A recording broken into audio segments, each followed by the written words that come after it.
Hello and welcome to Chris, also known as Old Clay Paws, and my wonderful little ancient oak copse in South Somerset. I'm going to give you a tour around the wood now, which will take about 25 minutes, and show you some of the features of this wonderful place. It's a pleasant, fresh, early April morning. We've just got the spring plants coming out. This is my entrance, which I put in a year or two ago. It was all very overgrown. The access had been grown over, but I've reinstated it. This is the lane outside. It's very agricultural. All we ever get down here is perhaps a tractor once an hour or 2 hours. There's basically no passing traffic, and we're about quarter to half a mile from the nearest house, so it's very secluded. The wood is dominated by these things. This is a big oak. Up there where I'm pointing is about 100 feet up. They're typically 130 years old. Most of them are about 3 feet or so wide, and we've got a lot of them, about 150. This is a good time to see the wood because when the hazel comes out you can't see much, but today we'll be able to see some of the oaks. There's my little track weaving up to my parking space. I'll tell you more about the history of this little bit of the wood later on. This is the typical sort of cover we've got. Very large oak trees. There's one there, another one there, another there, another one there, and there. I think you get the drift. They're about 15 to 20 feet apart at this point. Primroses just coming through.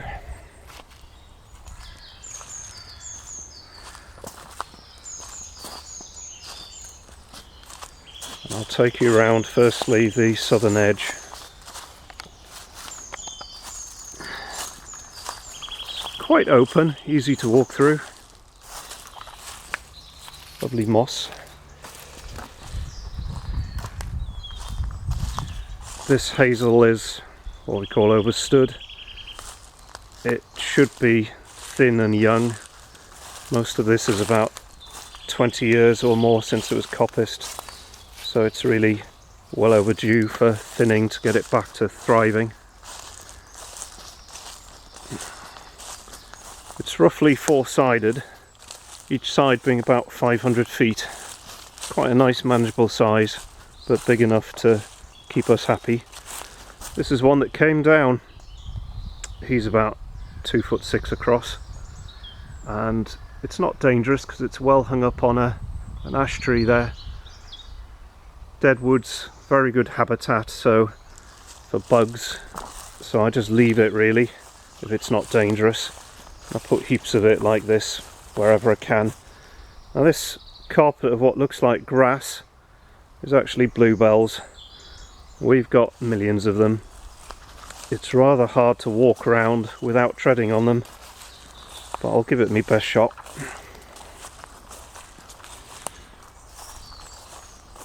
This shows one of our nice old wood banks. Because we've got trees on these banks that are 400 years old, obviously the banks have been there for at least 400 years old. On the other side of that is a very deep ditch. That's about 4 or 5 feet high. Another great oak there on the corner. That would be a feature tree in most people's wood, but it's kind of typical of what we've got. So he's about 4 feet wide with a big oak bracket on the bottom. In good condition. Being surrounded by these large banks and ditches makes it feel almost like a walled garden. I'm now heading down the eastern side.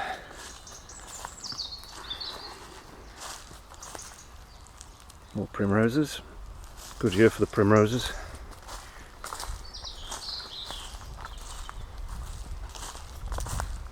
Lots of hazels. It's a nice field maple. One of many ancient woodland indicators we've got here. We tick all the boxes for ancient woodland, and we know it's been here for at least 400 years.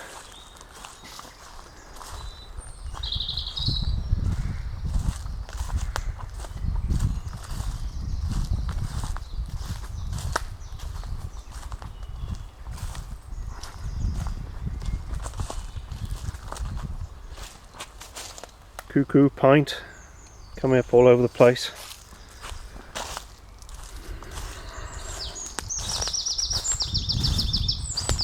This is a nice big fallen bough, about a foot across, which I've left there. I love all this moss and decay. It's great for bugs and all these interesting gnarled bits. Very aesthetic.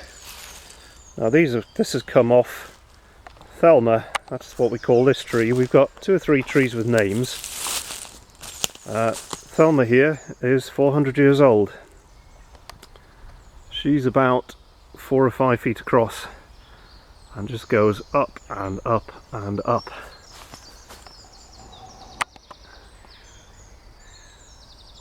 "90 to 100 feet high. We call her Thelma because we know a nice couple called Rex and Thelma, who are both pretty ancient themselves, also rather splendid.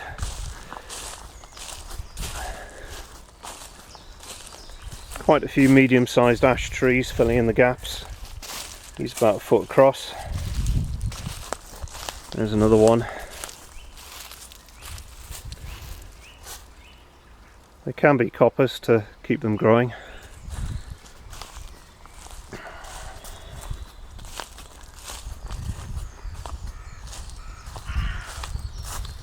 Up ahead there's a large oak bough, a couple of feet across, which are chopped up. The gale's brought down quite a bit this year.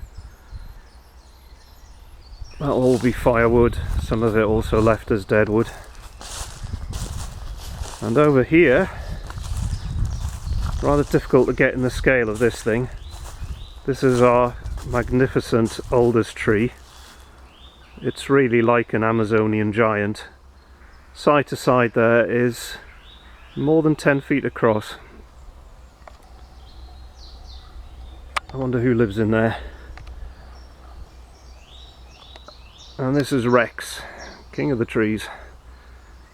And Rex probably weighs, I should think, 10 tons or more. There's a lot of him. There we are, that's about 40 feet up. Up he goes, all the way up. His upper branches are bigger than most large oak trees. If I pan back, side to side there in my field of view is something like 80 or 90 feet. It shows the scale of it. He is absolutely huge. It's quite humbling to be next to something so huge and ancient. Onward.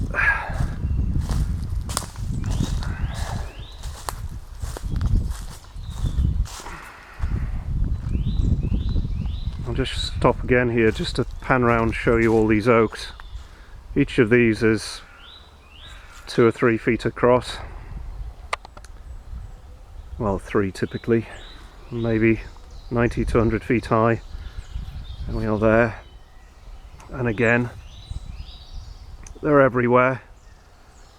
It does feel like a cathedral. You've just got these huge vertical columns pointing up to the sky wherever you look. If I look up to the canopy, you can see that overhead it's just solid branches. There's really very little light getting through, which means it's a bit dark underneath, and the wood arguably would benefit a lot from a fair bit of thinning to let in some light and replant, which is probably my long-term plan. Lots more bluebells.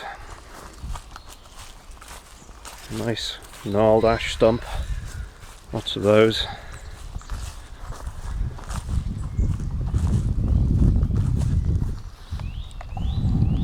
That's blackthorn or sloe in blossom. Another traditional ancient woodland plant.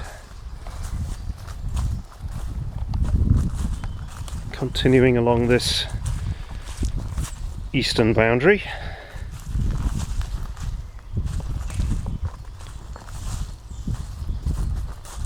I've just gone past him.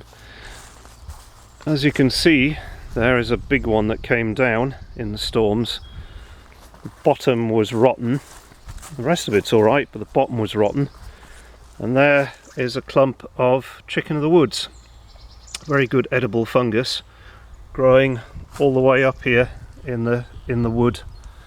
So we'll probably be eating off him for a few years. It's quite safe. It's a big old tree, but it's hung up there in the adjacent oak. Deadwood's great habitat, so if it's not dangerous, I'll leave it. It'd also be logistically quite difficult to winch it off. There's some of my fuel supply for a couple of years' time. That one fell down. Probably leave some of that as deadwood. I see bluebells just coming out very early this year. Don't normally get them at the end of March, which is when we got them this year. But where I'm showing you there, that will all just be a sea of lilac purple in a couple of weeks. I'm now nearly at the southern boundary. It's wonderful views, very calm.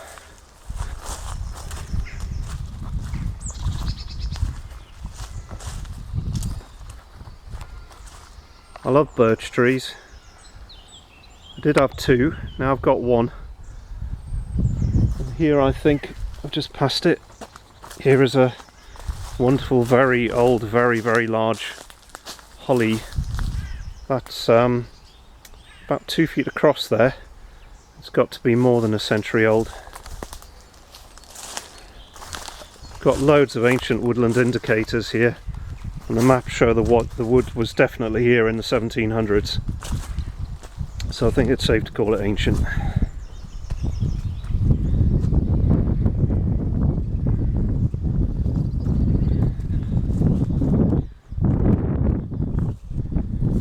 This is our neighbour. One large field. And you can look across there to my friends who are about 3 miles away. Find them. That's the next nearest ancient wood. There's 2 or 3 here. My friends own that one. That's 48 acres. It's quite a lot to look after, particularly as it's on a steep incline. I'm coming here to what we call Chestnut Alley because we've got a fine stand of quite old coppiced chestnut. These are all a couple of feet across, maybe 60 feet high. They might have been coppiced at one point, but we get a fantastic crop of nuts off them. Last year was very good for nuts. We always look forward to that. This bit here, I should mention, is one of many little low depressions. That's where clay was dug out in the 18th century. I'm standing on about 800 feet of thick seams of clay, and being a potter, that's pretty useful. So one plan is to use the clay from here for some of my pots, re-establish the tradition of making pottery in this area, which was here since medieval times. That's a rather lovely crab apple. Got a fine crop off them last year. Crab apples again are associated with ancient wood.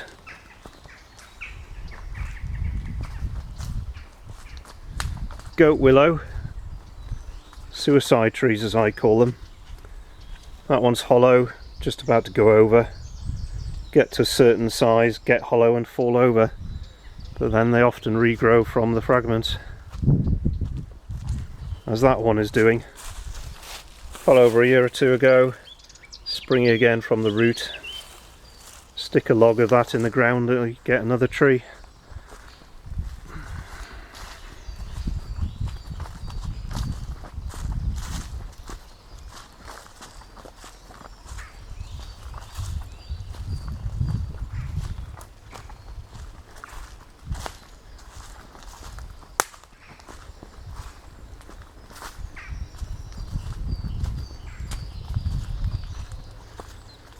Right, Dexter.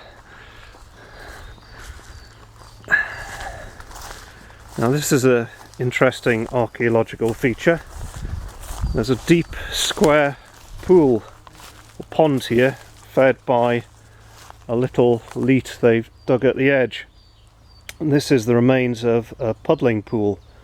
Not paddling, puddling. They would fill it with water and clay, stamp up and down on it to process the clay, get the impurities out of it. That dates back to the 18th century, when the Paul family, famous local potters, owned the wood and used it for clay extraction. It's hardly changed since.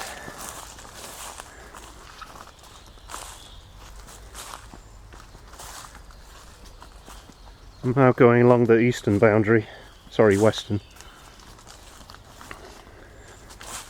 Here we have one of several, that's one of the smaller ones, just about 10 or 15 years old. But that's an elm. They weren't all wiped out. We've got some older ones in the hedge as well. Some of them a couple of feet wide. So they weren't all killed by elm disease. More chestnuts, but they're a bit diseased. They might go.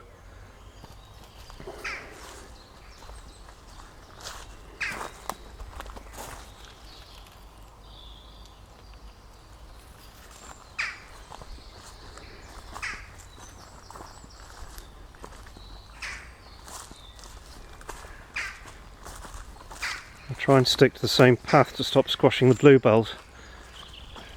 Now here is a nice feature. Another of my big oaks. Oops. Don't know if you heard that, that was a deer. There's a big oak. And what do you think that is? Going all the way up. Big slit in the side.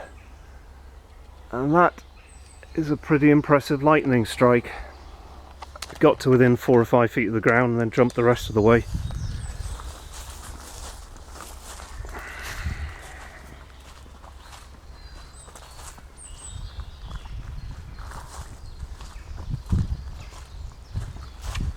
Young chestnut. I've got quite a few oaks down, maybe a dozen or more big oaks on the ground. There we are, there's one. In theory, I could use that as timber, it'll still be okay in the heart. But that one's not particularly straight. I think it's better left as dead wood. Centre of the wood has a lot of brambles, which I'm slowly clearing. They are part of the ecology, so I don't mind them that much.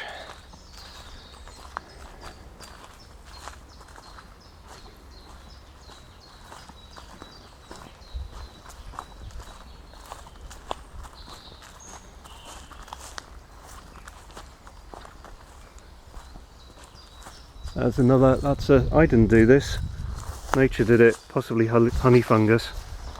And there's a standing dead tree. That's great habitat. It's not dangerous. it can stay.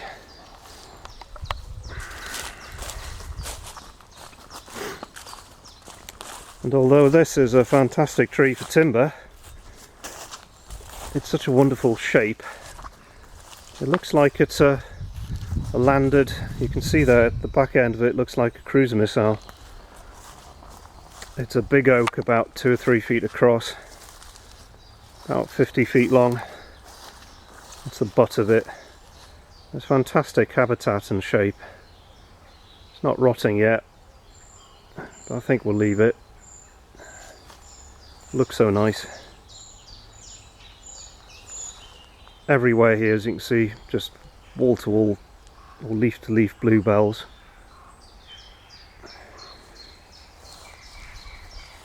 Also got lots of enchanter's nightshade and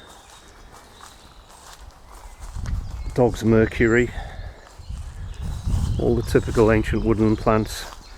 I'm coming here to part of the brambles I've cleared, and we were approached to do weddings here a year ago, which in principle sounds a nice idea, but probably not the best place for it. And this is roughly where we were going to put a little building to hold a ceremony in, and it's just as well we didn't, because look what came down in the winter. About 5 tons of oak right on where we were going to have the building got blown down. One old tree came down, took off a very large branch off another.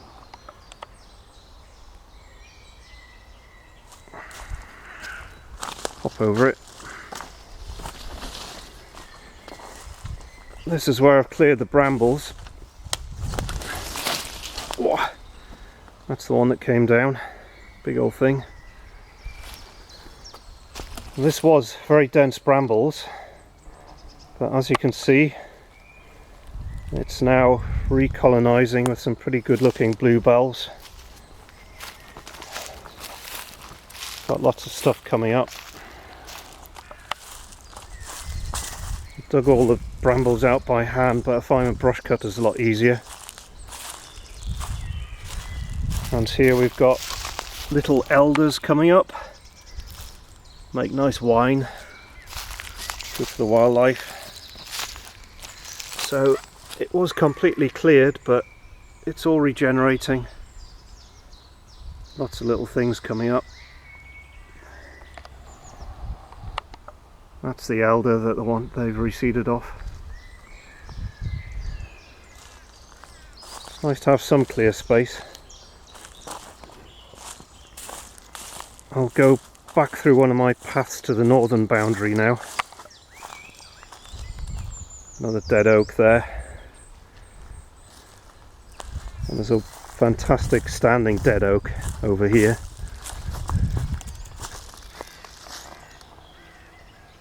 Difficult to get the scale across.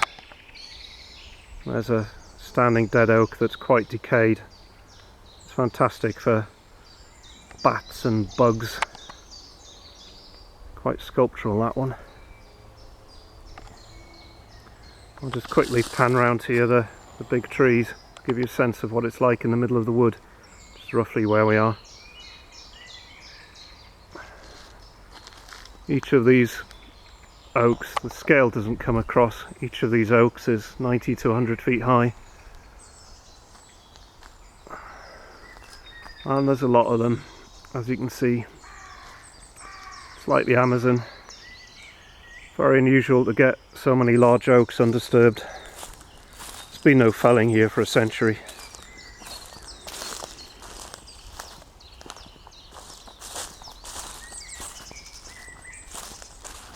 Lots of bramble. That's another clearing project. Here is where I've been coppicing. Just coming up to it.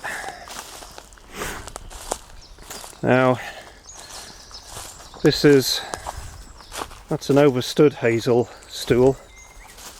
It's about 6 inches thick, so it's about 40 feet high, and it's been growing for about 20 years. It's not really in the interests of the hazel.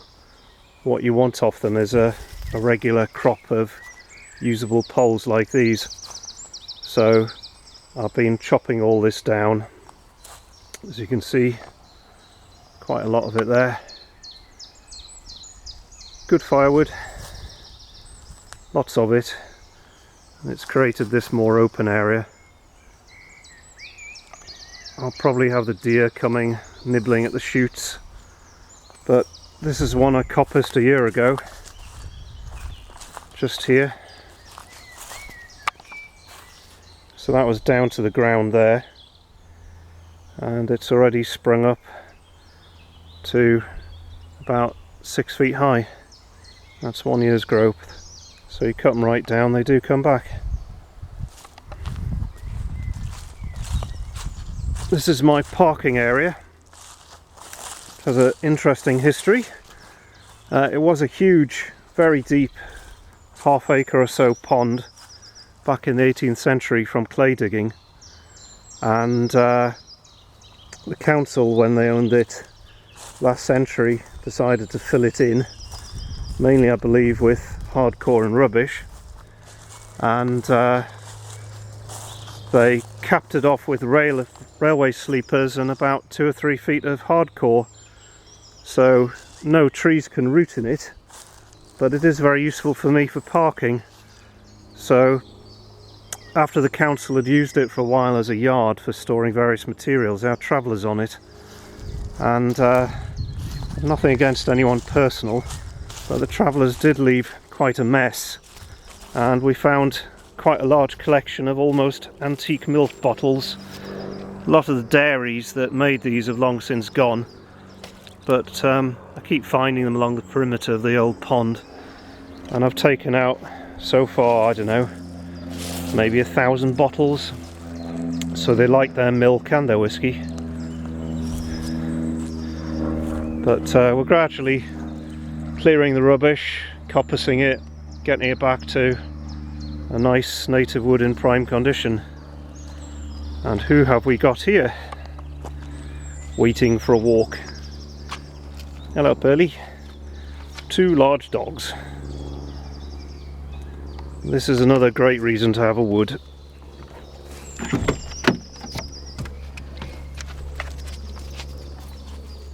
Isn't it? Yeah. Come on, Rubes. Out you get. Walkie time. Come on. Haha. Go on, off you go.